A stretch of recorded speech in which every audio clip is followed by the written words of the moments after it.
reforms is part of a broader initiative to improve access to justice and strengthen accountability. Lissu is facing 2 charges, treason and publishing false information. Lissu's lawyers have filed a complaint to the United Nations Working Group on arbitrary detention in a bid to ramp up international pressure for his release. He is expected to appear in court today. The ruling party in Tanzania, Chama cha Mapinduzi, has launched its 2025 to 2030 election manifesto, outlining bold plans for inclusive economic growth, good governance and national development. The manifesto presented in the capital, Dodoma, lays out priorities for both the mainland and Zanzibar, with new sections aimed at improving accountability and tracking progress.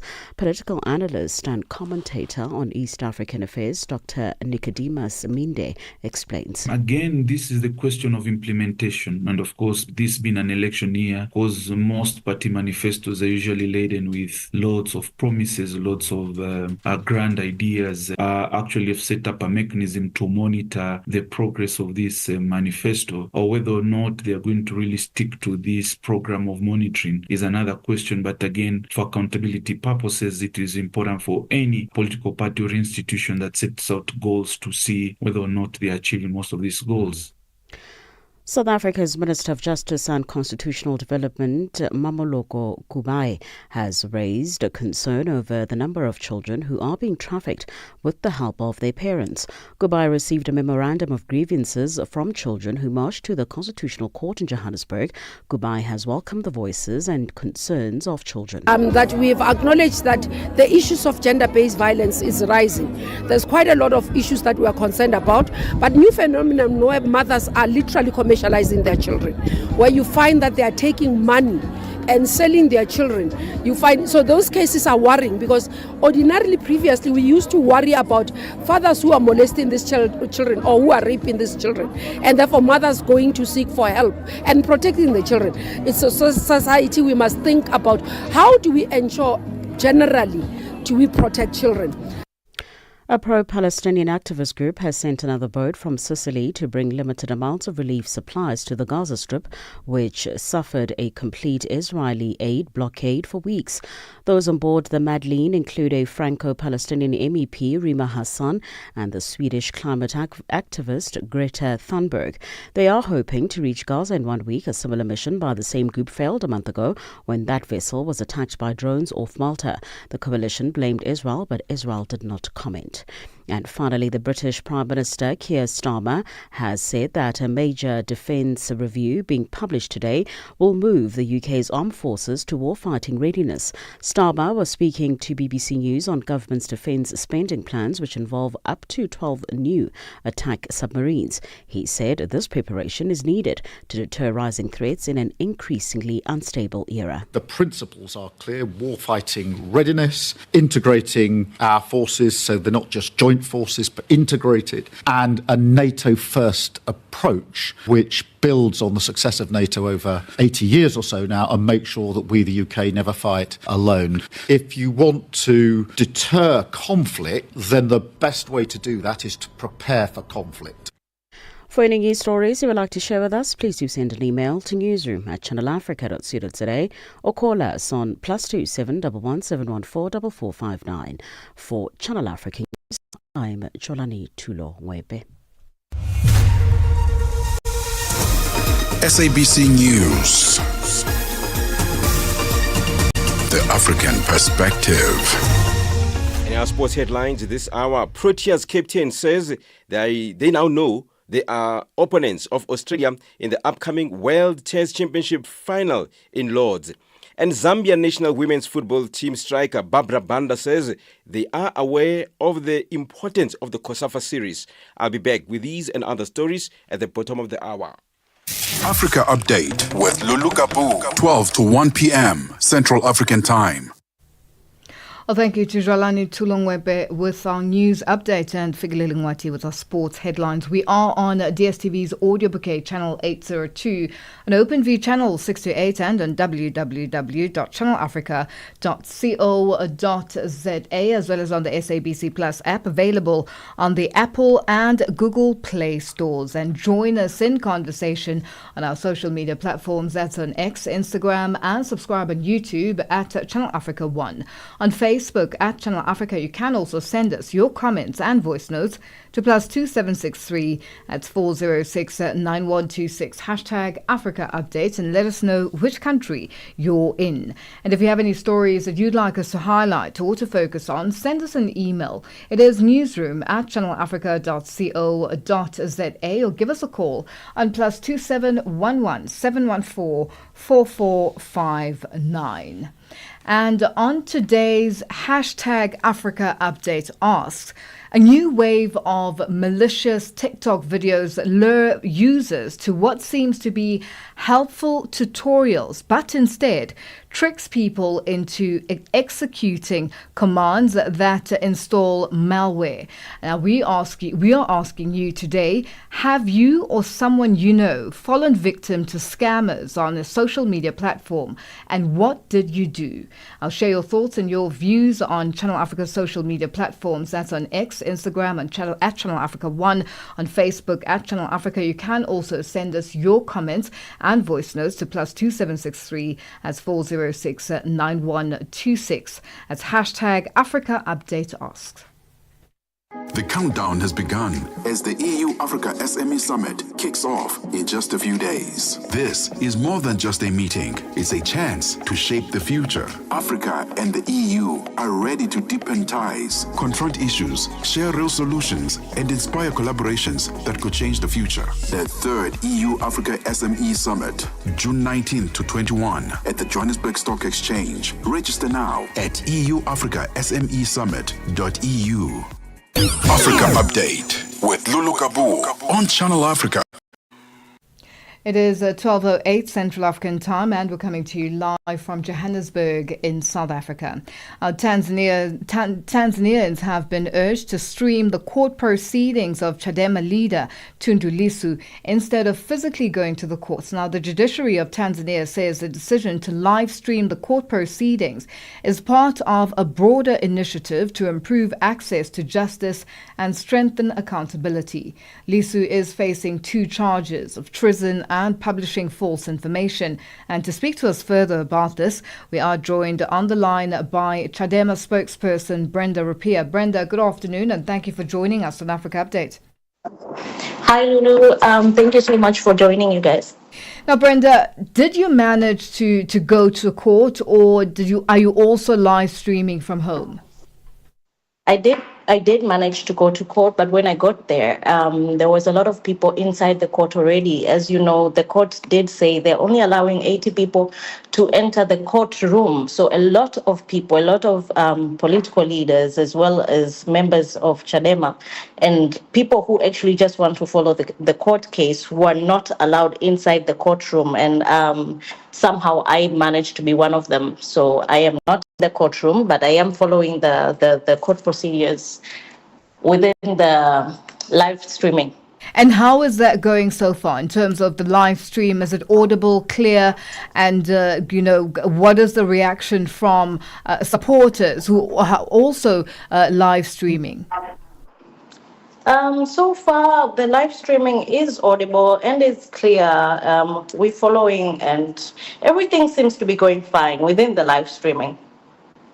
And what is unfolding in the courts, without, I guess, giving away too much information, but what are you picking up from the case and in terms of the impact of the case on Tundu Lissu? So far, what we're following right now is that the government is prolonging the case with no reasons. Actually, they are saying that they do not have any. What do you call them? They're saying that they don't have any witnesses as at yet, and they're prolonging the case. We do not want them to prolong the case because the case has been prolonged already. It hasn't been listened to for over 2 months now. So we're still waiting for the judgment of the case. Yeah. Now, when government says they don't have witnesses as yet, what does this mean in terms of the case itself? Does it mean that there may be a decision that the case would be thrown out of court? What are the implications of that? Well, they're saying they're still following through the witnesses. The implications are that Tundu Lissu remains in jail cells until they actually have the witnesses. And this is not the first time, actually. This was the reason they gave the last time as well. So this is a continuation of what they said yesterday. They're still looking for those witnesses. Now, Brenda, once this treason charge is addressed in the courts, once they have these witnesses and the witnesses are able to, testify, will this? There's talk that this case will be transferred to the High Court. What is the stance on that? Well, actually, this case is actually supposed to be listened to in the High Court. The court that is listening to this court right now is not the proper court case for that, actually. So we're waiting for those witnesses, and we're waiting for the court to declare a date in which this case will go to the High Court. Have you managed to have any contact with Tundu Lissu since the last time we spoke? I haven't, but our vice chairman has, and he's strong, and he's actually happy with the way things are going. He's happy that Tanzania's presidential regime is unfolding itself in front of the world, and all this unfair Samia Suluhu administration acts are unfolding themselves in front of the world, and he's happy about that. He's urging Tanzanians to remain strong. He's urging the world, actually, and all the citizens to remain strong as he is, and he's telling people not to worry, we're going to come out as winners. And just in wrapping up, what are the citizens of Tanzania saying with regards to this case, especially now that everyone has access to the live streams and are able to follow the case, word by word?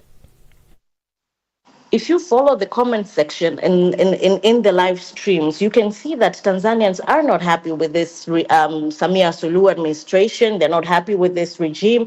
They're not happy with the way that the police force is being used to mistreat Tanzanians, but as well as to mistreat Chadema leaders while following the court case. And not only with the court case, with the way everything is going towards the 2025 elections, it seems a lot of abductions are being done. People are being raped. I think you have followed the rape that took place with the Kenyan lady who came to foresee the case the last time.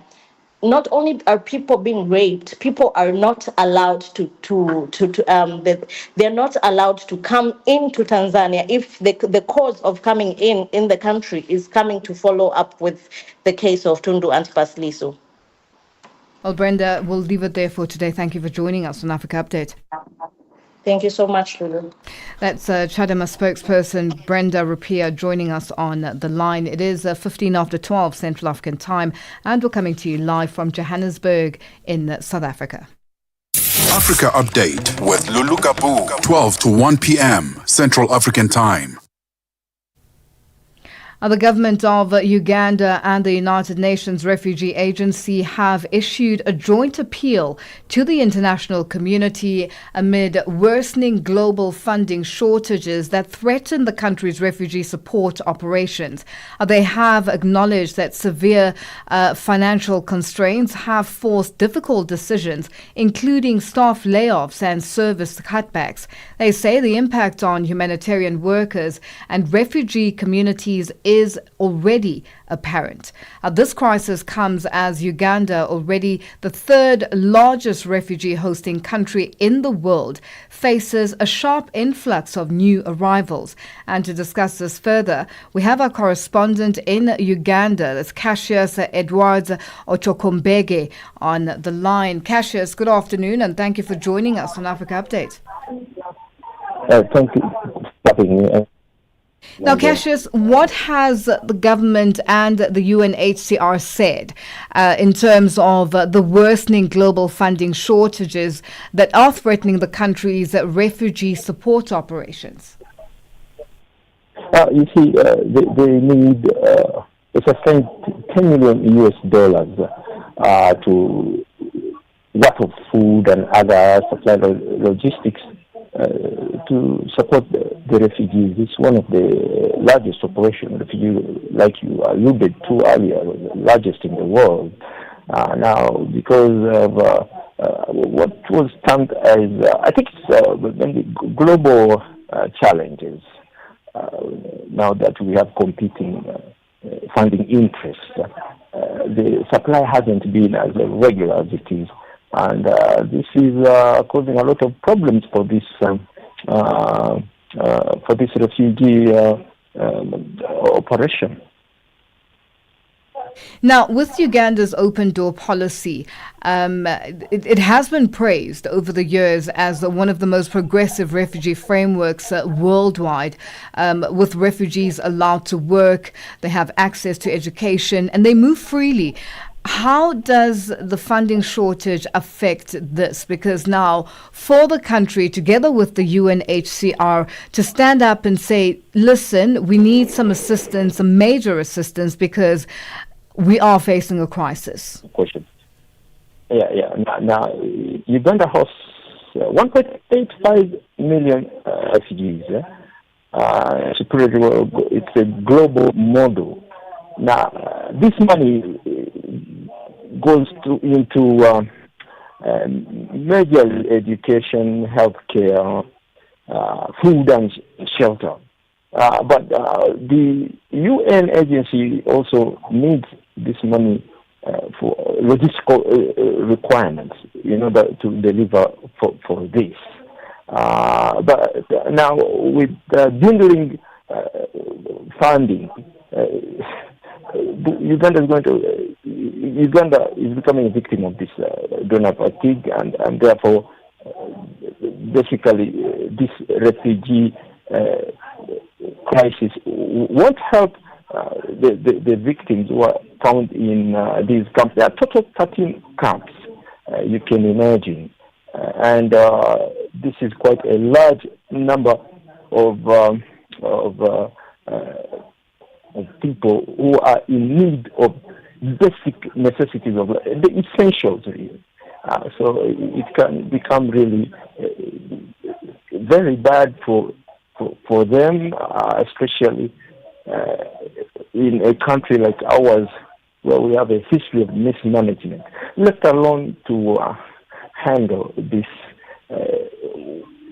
crisis, which I should say it's not for Uganda, it's global. I think we are going to see a failure. There's going to be a failure, and one of the problems of management includes corruption. You remember in the past, funds were mismanaged, but corrections were made. Now we are back at it. So Uganda, corrections were made. But now Uganda, left alone at number 3. Well, I don't think we're doomed for a crisis. All right, Cassius, thank you so much for joining us. We'll leave it there for today. As our correspondent in Uganda, Cassius Edwards Ochokombege, joining us on the line. It is 20 after 12 Central African time, and we're coming to you live from Johannesburg in South Africa. Africa Update with Lulu Kabu on Channel Africa. Join us in conversation on our social social media platforms. That's on X, Instagram, and subscribe on YouTube at Channel Africa 1, on Facebook at Channel Africa. You can also send us your comments and voice notes to +2763 that's 406 9126 #Africa Updates, and let us know which country you're in. And if you have any stories that you'd like us to highlight or to focus on, send us an email. It is newsroom@channelafrica.co.za, or give us a call on +2711 714 4459. Ahoy, matey! Captain here to help, right, boys? Set sail with us on a digital voyage like no other. Channel Africa has a treasure trove of awesomeness. That is our website and social media pages. Tell me, why are you here? We want you to be part of our adventure. The winds are changing, Captain. And this time... Imagine a world where curiosity knows no bounds, where entertainment meets enlightenment, and where every click leads to the African perspective. Visit us on our website, www.channelafrica.co.za, or follow us on Instagram or on X at Channel Africa 1. Go on, like us on Facebook at Channel Africa 1. So, spread the word. Tell a friend that Channel Africa's online variety is what they need on the web. Channel Africa, the African perspective. Africa Update with Lulu Kabu, 12 to 1 p.m. Central African Time. It is 22 after 12 Central African Time, and we're coming to you live from Johannesburg in South Africa. South Africa's Deputy President Paul Mashatile has raised serious concerns about political interference in government and state-owned enterprises, warning that it creates a toxic environment that hinders good governance and discourages professional integrity. Speaking at a high-level roundtable in Pretoria on Friday, Mashatile said institutional instability, poor accountability and blurred lines between policy and implementation are eroding public trust, scaring off investors and damaging the country's global reputation. Channel Africa's reporter Michael Mbewe has a story. South Africa's Deputy President Paul Mashatile has pledged to strengthen the relationship between political leaders and appointed government officials amid growing concerns over their lack of coordination. Mashatile hosted a roundtable discussion at the Presidential Guest House in Pretoria on Friday aimed at improving the effectiveness of those leading key state institutions following ongoing concerns that political appointees and senior administrative officials are not working in harmony. At the center of this controversy, political interference. Political interference in administrative decisions across government and state-owned enterprises, particularly appointments, procurement, and financial management, creates a precarious environment, making even our most qualified professionals hesitant to serve or unable to act with integrity. He says good governance demands more than just goodwill. Effective governance requires more than just good intentions. It demands functional systems, clear accountability, and seamless coordination between those who set policy and those who implement it. Adding salt to the wound, Mashatile warned that this type of unprofessional administrative conducts have dire consequences for the nation, both domestically and internationally. And that career civil servants are being asked to carry constitutional mandates in spaces that lack stability, clarity, or professional respect. The net effect of all these institutional weaknesses erodes the trust of the people, undermines investor confidence, and compromises our standing in the international community as it perpetuates the perception of a failing state. South Africa's Public Service and Administration Minister, Nkosi Mzamo Buthelezi, stressed that transforming the public service is both a moral and constitutional imperative central to building a capable, people-centered state. So this engagement reflects our collective recognition that our public service must evolve structurally, ethically, and strategically so, if it aims to serve the people of this country with excellence and integrity that they deserve. Strengthening the political administrative interface is more than just a matter of administrative alignment, but also about deepening democratic governance and realizing the development promise of our constitution. Enthusiastically, Minister Buthelezi labeled the engagement as a platform for reflection. As the Minister of Public Service and Administration, I welcome this platform as an opportunity to reflect on the relationship between political leadership and public administration. Strengthening the interface forms a crucial pillar of state capacity as it invites us to look deeply at the architecture of our governance. South Africa's Minister of Trade, Industry and Competition, Pakstow, emphasized the importance of fostering cohesion between political and administrative leadership to improve government performance and service delivery. Well, I think firstly it's important that we improve the capacity of the state to deliver on its mandate, and what the DP has convened is a forum that seeks to build cohesion within the state in terms of political and administrative interface, in terms of output, and in terms of intergovernmental relations. So it's a very important initiative just to ensure that the state functions better and that it functions optimally. Public Service Commission Chairperson Professor Somadoda Fiken said public service needs a serious reconfiguration to establish meritocracy. Yes, in the ecosystem, we need to professionalize recruitment, professionalize consequence management, professionalize training, and so on, and have a meritocratic system. But what is key, those leading public sector, how are they leading and how are they complementing each other instead of competing? 4 years at the helm, Professor Fiken highlighted what he found. I've found that politics at times are so strong. The struggle for power, the confusion on the roads, so strong that it begins to paralyze whatever work is being done. And it is for this reason that a roundtable of this nature ought to sort out that problem, ought to make this something of a public discourse, but more importantly, what comes out here should be implemented. Michael Mpewe, Channel Africa News, Johannesburg. We are on Open Views Audio Bouquet. Channel 628. On today's hashtag Africa Update asks, a new wave of malicious TikTok videos lure users to what seems to be helpful tutorials, but instead tricks people into executing commands that install malware.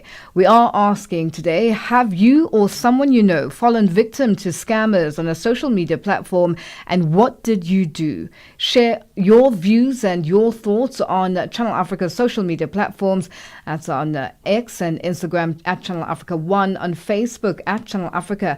You can also send us your comments on voice notes to +2763 as 406-9126. Hashtag Africa Update Ask. Have you or someone you know fallen victim to scammers on a social media platform, and what did you do? And let us know what your views and thoughts are on all our social media platforms. And if you have any additional information with regards to what's happening in your part of the world, you can get a hold of us on +2763 406 9126. It's hashtag Africa Update. Africa Update with Lulu Kabu on Channel Africa. It is 12:30 Central African time, and our news headlines up next with Jwalani Tulongwepe.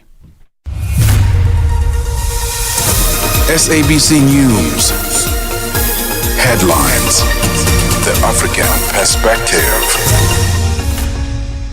Thank you, Lulu. Good afternoon. Making headlines, Tanzania's judiciary has announced it will broadcast live the court proceedings involving opposition politician and Chadema National Chairperson Tundu Lissu. The judiciary of Tanzania says the decision to live stream the court proceedings is part of a broader initiative to improve access to justice and strengthen accountability. The ruling party in Tanzania, Chama cha Mapinduzi, has launched its 2025 to 2030 election manifesto, outlining bold plans for inclusive economic growth and good governance and national development. And finally, a pro-Palestinian activist group has sent another boat from Sicily to bring limited amounts of relief supplies to the Gaza Strip, which suffered a complete Israeli aid blockade for weeks. I will have details on these and other stories at 1 o'clock. SABC News. Headlines. The African Perspective. Well, thank you to Jwalani Tulongwepe with our news headlines. And we say good afternoon to Figile Lingwati with our sports update. Sports on Channel Africa. The African Perspective. Good afternoon, Lulu. We start off with cricket news. Proteas captain Themba Bavuma says they already know who will play in the World Test Championship final against Australia, scheduled to start on the 11th of June at Lord's.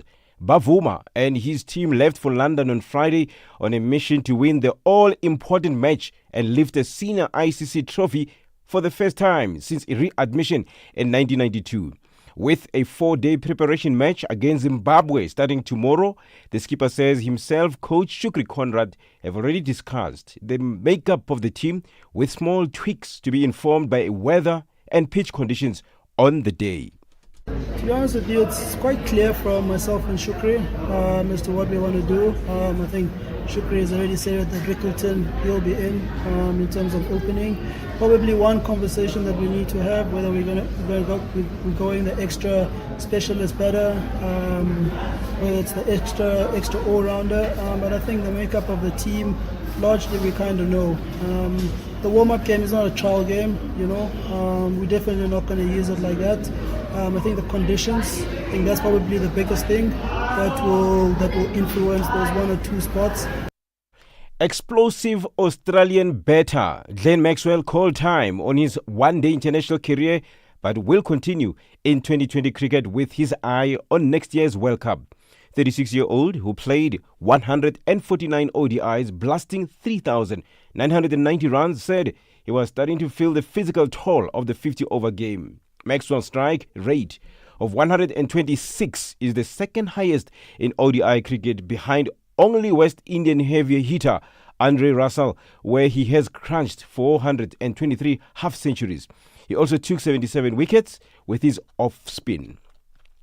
Now, football news. Zambia striker Barbara Banda says the team morale remains high despite the share of spoils with Botswana to finish their Three Nations Series opener in a 1-1 draw at the Lucas Muripe Stadium on Saturday afternoon.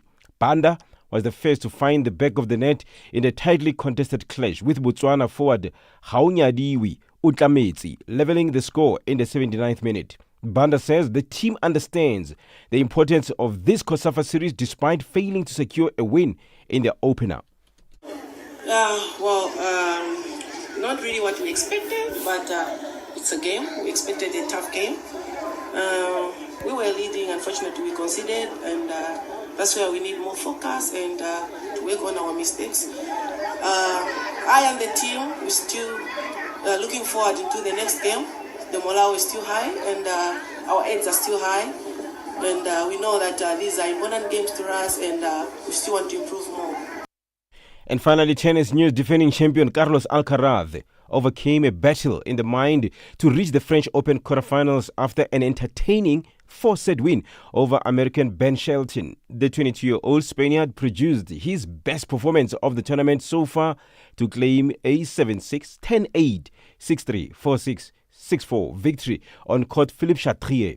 After 3 hours and 19 minutes on high-class action, a thumping forehand down the line sealed Alcaraz's 100th clay court win. For any sports stories you'd like to share with us, please send an email to newsroom@channelafrica.co.za or call us on +27 11 714 4459. This is Channel Africa Sport with me, Figile Lungwati. Sports on Channel Africa. The African Perspective. Este é o Caleidoscópio de Canal África, com Remo Samo e João Yabalá. O surto da cólera em Angola tem causado grande preocupação, afetando já mais de metade das províncias do país. Simultaneamente, a Agência dos Estados Unidos para o Desenvolvimento Internacional, USAID, um dos maiores doadores mundiais humanitária decidiu não priorizar os países com maior incidência de malária. Para discutirmos as causas do alastramento da cólera em Angola e os impactos dessa decisão da USAID, convidamos o Dr. Jeremias Agostinho, médico e mestre em saúde pública, para partilhar a sua visão sobre o tema. A doença, nesse momento, representa o maior risco de saúde pública que nós temos. Nos últimos anos, a nossa preocupação esteve sempre sentado com os casos de malária, os casos de tuberculose e também de infecção por VIH-Sida. A forma como em pouco menos de 2 meses os casos de cólera vêm aumentando, acaba por representar nessa altura um dos maiores desafios que o país tem. É expectável que nesta fase o número de casos venha a aumentar. De segunda a sexta-feira, das 20 às 21 horas locais, este é o Caleidoscópio do Canal África. Africa Update with Lulu Kabu, 12 to 1 p.m. Central African Time. It is 12:36 Central African Time, and we're coming to you live from Johannesburg in South Africa. Say good afternoon to Tabiso Lohoko with our business news.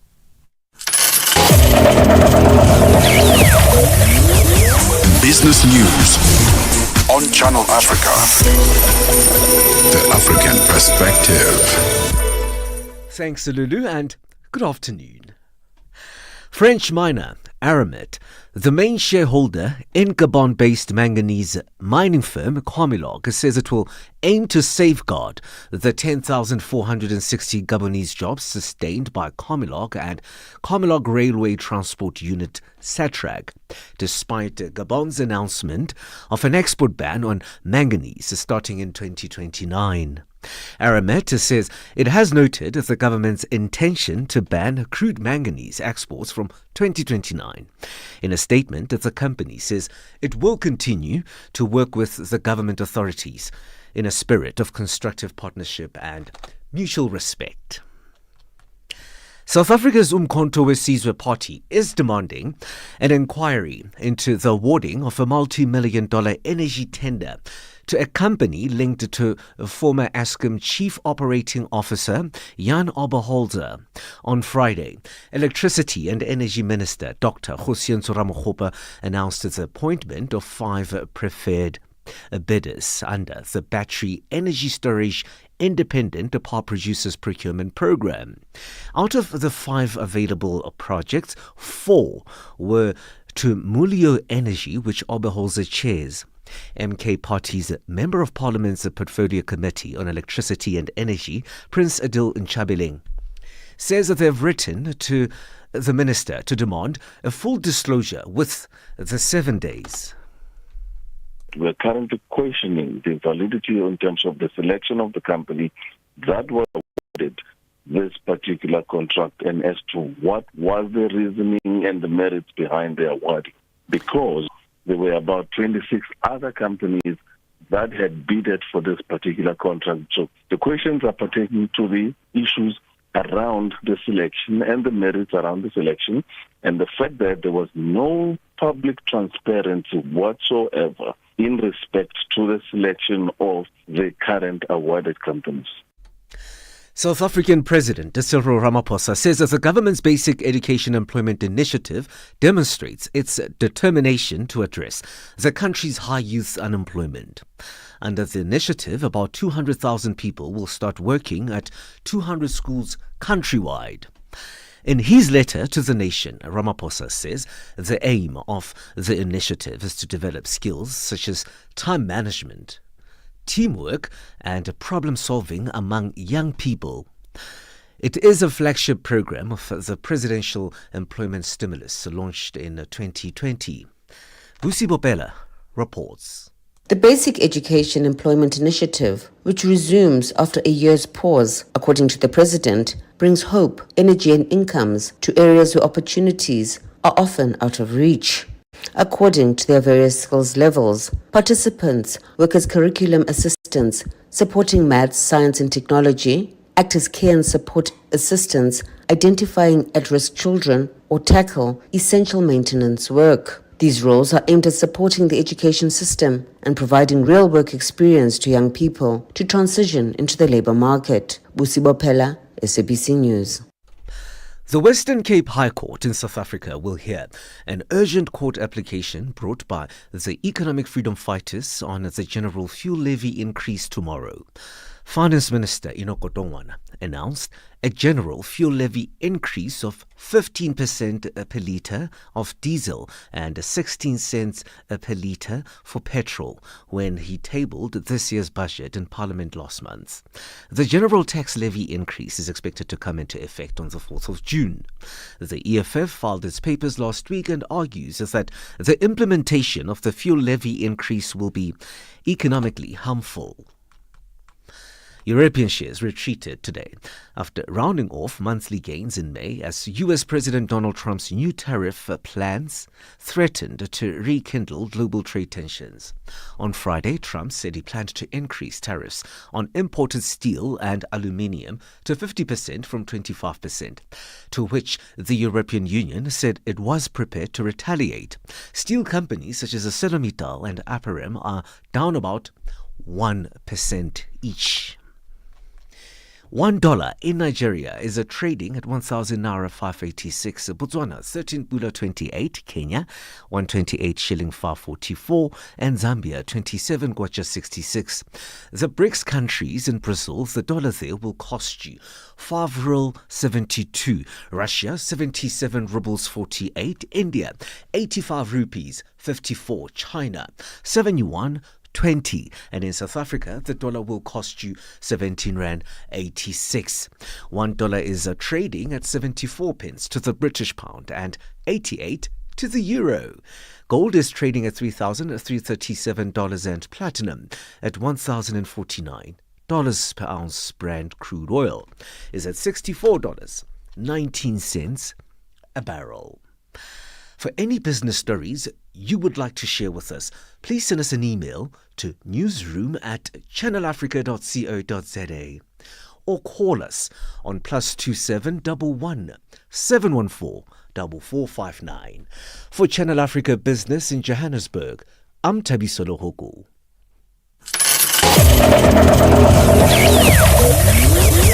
Business news on Channel Africa. The African Perspective. Get Channel Africa on DSTV Audio Bouquet. Channel 802. Ahoy, matey! Captain here to help, right, boys? Set sail with us on a digital voyage like no other. Channel Africa has a treasure trove of awesomeness. That is our website and social media pages. Tell me, why are you here? We want you to be part of our adventure. The winds are changing, Captain. And this time... Imagine a world where curiosity knows no bounds, where entertainment meets enlightenment, and where every click leads to the African perspective. Visit us on our website, www.channelafrica.co.za, or follow us on Instagram or on X at Channel Africa 1. Go on, like us on Facebook at Channel Africa 1. So, spread the word. Tell a friend that Channel Africa's online variety is what they need on the web. Channel Africa, the African perspective. Africa Update with Lulu Kabu on Channel Africa. Join us in conversation on our social media platforms. That's on X, Instagram, and subscribe on YouTube at Channel Africa 1. On Facebook at Channel Africa, you can also send us your comments and voice notes to +2763 406 9126 #Africa Update, and let us know which country you're in. And if you have any stories that you'd like us to highlight or to focus on, send us an email. It is newsroom@channelafrica.co.za, or give us a call on +27 11 714 4459. Africa Update with Lulu Kabu on Channel Africa. Africa, it's time to plug into the heartbeat of the continent. Tune in to Channel Africa, your go-to radio station that broadcasts in 5 different languages. L'Afrique du Sud célèbre la journée nationale du Kabla hujaitwa kwa jina la Double K, or more of our forests have been destroyed. Partido Africano da Independência da Guiné. Channel Africa represents every corner of this amazing land. From Lagos to Cape Town, Nairobi to Dakar, we've got you covered with the freshest news, music, and cultures. So, turn up the volume, feel the rhythm.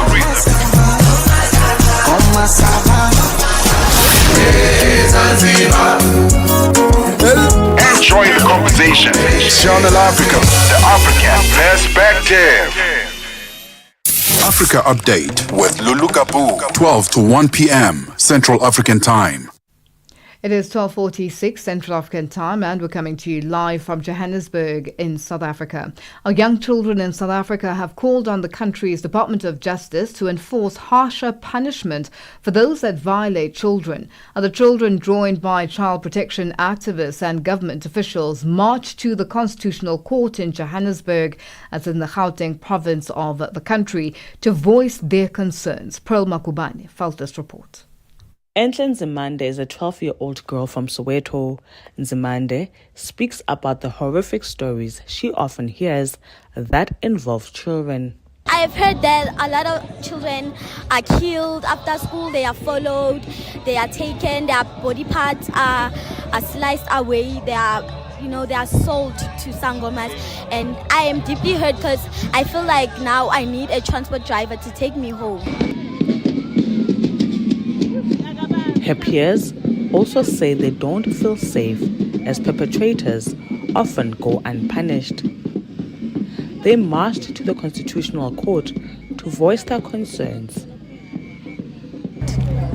I'm tired of there being so many things going on against children. I mean, it's rape, it's violence, and I feel like nothing is being done, really. There are no stricter laws. Perpetrators go out on bail. A lot of children in our country are abused a lot sexually, physically, and emotionally. And I feel bad because I'm a child too, and I must do everything in my power to raise awareness and protect my children. No, I do not. I don't feel safe actually, because a lot of people that have been abusing children, when they go to jail, they are bailed out. And that report by Pearl Makubane. It is 12:48 Central African Time, and we're coming to you live from Johannesburg in South Africa. Now, as we begin Youth Month in South Africa, it is imperative for youth to beware of a new wave of malicious TikTok videos which lures users to what seems to be helpful tutorials, but instead tricks users into executing commands that install malware. This is according to cybersecurity expert Hendrik de Bruin, head of security consulting at Checkpoint. And Hendrik now joins us on the line to tell us more. Hendrik, good afternoon, and thank you for joining us on Africa Update. Thank you, Lulu, and thank you for your time. I appreciate it. Thank you for having me. Now, Hendrik, TikTok seems to target users of all ages, but is it only the youth that should be wary? Or is it just generally the users of TikTok as a whole? How do they fool users? Yeah, thank you. Very good question. And to start off, I think it's important that your viewers and listeners understand that these threats do not just target children. In fact, they target all potential victims, all ages, and across the globe. And also, it's not just TikTok, but also Instagram and other social media platforms that's also affected by this. So everybody that has access to these platforms really need to be aware of these mechanisms that attackers are using to lure people into these type of downloading these malwares, etc. Now, Hendrik, just take us through how this all unfolds, because you'll find something popping up and it says if you need, to do a quick, whether it's a marketing course or it's marketing trick to get clients and things like that. How does it generally work? And immediately once you click on that, what pops up? Yeah, so essentially, these type of attacks make use of what we call social engineering attacks, and it's really more of an attack that leverages the psychology involved with the victims. So typically, as you mentioned, they would have some sort of a lure that would lure you into opening a video or viewing a video as such. Now, in these cases specifically, what has been found was where people who potentially would like to get access to premium features available in software, or perhaps have downloaded a copy of software that's not legitimate and would like to get the full licensed version, when those individuals follow links to those videos, etc., when they open the video, they are instructed to run, just a quick couple of keys, in this case, Control R, which opens up a what we call a PowerShell shell, and that then allows the individual to type in additional commands. When they then type in those commands, it downloads a specific piece of malware from the internet, and from there it really starts with the infection process. Hendrik, also, you see a lot of these job seekers advertisements, and you find that people come back and say, this is not real, be careful. How does that work as well? A lot of these attacks, as I mentioned, rely on social engineering. So whatever these individuals, these cyber criminals, can use as a lure to get you to take further steps. In this case, we spoke about perhaps getting premium access or access to premium versions of software, etc. That is a lure. In the case of the job market, what often happens is through social media platforms, they will reach out to the victim, perhaps offering them jobs. They can then ask them to click on a link. When they click on the link, their devices are infected with malware. What we have also found is often it goes to the next stage of social engineering, where they will request these individuals to perhaps submit information in the form of CVs. That information can then once again be used for things like identity theft. And then also, what we also have seen from time to time is where they are requested to once again click on a link. When they go to the link, perhaps they are also requested to specify key information, or even things like credentials, usernames, and passwords. And once again, all of that information can be captured, and that information can be used for further attacks like identity theft, or in the case of corporate credentials, it could be used in further attacks targeting that corporate entity itself. How do we keep ourselves safe? Very, very good question. And I often speak to large organizations who's got a lot of technical controls in place, a lot of solutions. They've invested a lot in their cybersecurity, and it's often the human that is the weakest link. And what I always tell them, the first and most important step to defending yourself as well as your organization by extension is awareness. Understanding that these threats do exist, and that they do target indiscriminately. They target youth, they target corporate users, they target customers, individuals indiscriminately, as I mentioned. So it is important to have the awareness that these attacks do happen, and that you have to be cautious, especially when following unsolicited information or steps provided by the internet or social media accounts in this stage. Hendrik, when it comes to children, it's very tricky. The safety features, we can put safety features on their tablets, their gadgets, but they do get lured in. How do we ensure children's safety? I think once again, same as we had when I grew up, when we didn't exactly have these type of digital threats. We had little rhymes like stranger danger, etc. And I think it is also important to carry that message into the digital world, to ensure that the children, they have access to all this information, and it's really up to them to ensure that it is being used responsibly. It's also the responsibility of parents to monitor what the children have access to, when they have access to the type of information they have. And there are also, once again, mechanisms that can be implemented on these devices to monitor what these devices are used for, when they are used for. And perhaps it's a good step for parents also to monitor the activities that take place on the devices themselves. Henrik, it's a very interesting discussion, and with everything that's happening, safety, digital safety is a huge concern. Well, thank you for joining us on Africa Update. Thank you very much. That's Henrik de Bruyn, head of security consulting at Checkpoint, joining us on the line. And it is that time of the day where we say a happy Monday to the Upside team with Nompumelelo Ngubeni. Happy Monday. Hello. Happy Monday, Lulu. Are you well? I'm well, thanks. And how are you? Okay. Good. All right, yeah. Good. Good weekend? Very good. Okay. Yeah, no, very. I had to think about it. Yeah, and no, it you was did there. It was really, really good. Okay. Coming up on the upside, we're going to be focusing on property. It's Property Mondays on the upside. So we're going to be looking at land and property scams. So I was thinking about this on my way to work. Or all those people coming up.